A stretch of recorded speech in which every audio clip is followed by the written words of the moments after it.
Շնորհակալ եմ ազգային ժողովի մեծարգո փոխխոսնակ, հարգելի գործընկերներ եւ մեզ շատ սիրելի քաղաքացիներ, ձեզ եմ ներկայացնում առողջապահության հարցերի մշտական հանձնաժողովի նախագահի թեկնածու Տիկին Հռիփսիմե Հունանյանի կենսագրությունը։ Տիկին Հունանյանը ծնվել է 1982 թվականի օգոստոսի 17-ին Երևանում, 2003 թվականին ավարտել է Երևանի պետական թիվ 1 հենակետային բժշկական քոլեջի բուժքույրական գործբաժինը,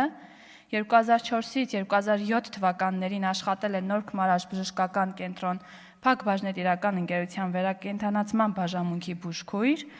դրանից հետո 2007-ից 11 թվականներին հերթափոխի պատասխանատու, 11-ից 18 թվականներին վերակենդանացման բաժանմունքի ավագ բուժքույր։ 2018-ից 21 թվականներին Սուրբ Գրիգոր Լուսավորիչ բժշկական կենտրոն Փակ բաժնետիրական ընկերության վերակենդանացման բաժանմունքի ավագ բուժքույր։